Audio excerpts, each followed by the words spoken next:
पशुओं में लंपी बीमारी फैलने की खबर आ रही है और अब ये लंपी स्किन डिजीज वायरस पशुओं पर कहर बरपाने लगा है। डीडवाना में अब तक 300 से ज्यादा पशुओं के मरने की खबर है।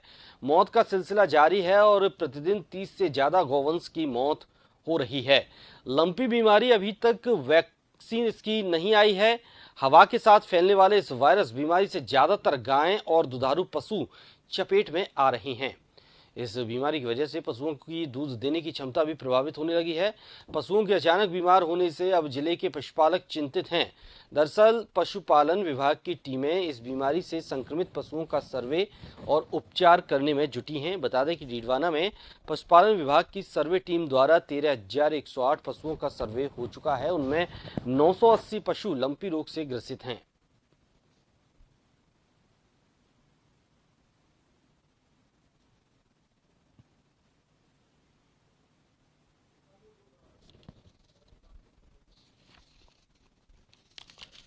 तो राजस्थान में मंकी पॉक्स के खतरे के बाद खतरा बढ़ता जा रहा है और इसमें ज़्यादातर गौवंश संक्रमित हो रहे हैं।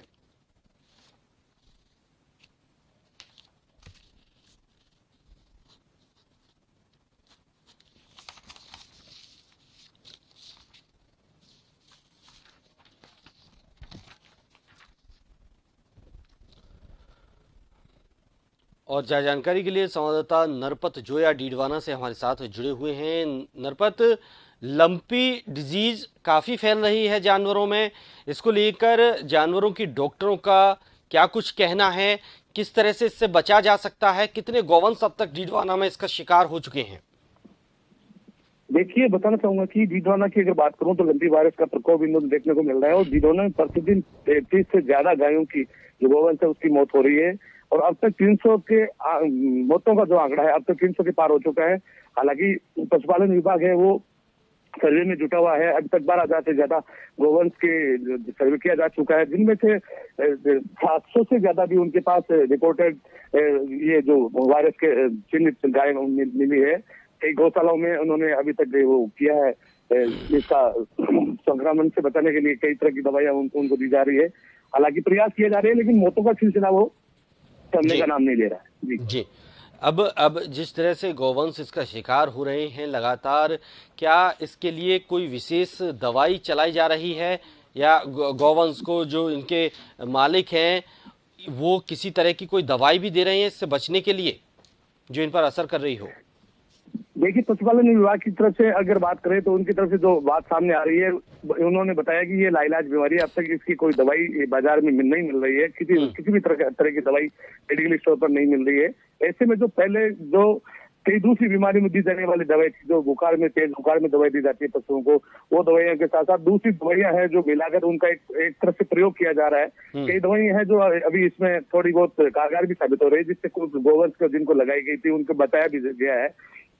हालांकि ये प्रयास किया जा रहा है लेकिन अब तक इसकी बाजार में ऐसी कोई दवाई नहीं आई है जिससे इसको साफतौर से बताया जा सके। सबसे बड़ी बात दिक्कत उन गौवंश के साथ आ रही है जो आवारा सड़कों पर घूम रहा है या गोचर में आवारा घूम रहा है। उन गौवंश को बचाने वाला कोई नहीं। उनमें डिजीज है जो एक दूसरे में संक्रमण होकर फैल रही है, क्योंकि ये पपोड़े जो शरीर पर बड़े बड़े जो घाव हो जाते हैं तो उनमें मधुमक्खियां है वो मच्छर बैठकर दूसरे गौवंश पर जाते हैं, तो ऐसे में ये दूसरे जानवरों में फैल रहे हैं। तो कहीं ना कहीं आवारा गौवंश के लिए ज्यादा दिक्कत है, लेकिन जो गौशाला के जानवर है या जो घरों में जानवर है उनको लेकर डॉक्टरों का कहना है कि उन्हें एक अलग बाड़े में रखा जाए। जो संक्रमित हो गया उन्हें अलग बाड़े में रखकर उनको उपचारित किया जाए ताकि दूसरे गौवंश में या दूसरे जानवरों में ये बीमारी नहीं फैले। हालांकि प्रयास किया जा रही है और डॉक्टरों की ये जो अपील की गई है वो भी काम लोगों में कर रहे हैं। लोगों ने अपने जो संक्रमित बीमार पशु है उनको अलग बाड़े में बांधना शुरू कर दिया है और उनका अलग इलाज किया जा रहा है। तो ऐसे में कहीं ना कहीं महामारी पर प्रयास करने का कोशिश की जा रही है, लेकिन जो गौवंश है इसमें काफी हद तक ये बीमारी फैली हुई है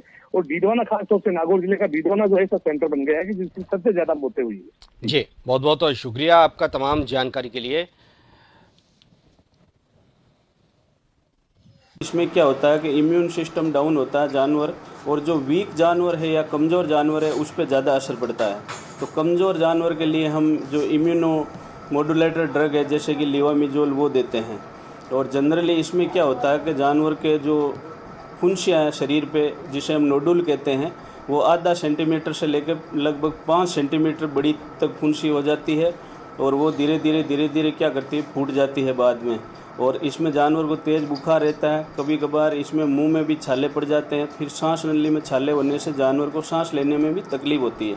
अगर जानवर इस स्टेज पर पहुंच जाता है तो उस जानवर को खतरा रहता है। जनरली 90% जानवर है वो ठीक हो जाते हैं इस बीमारी से, 10% हम मानते हैं कि इसमें मृत्यु दर रहती है।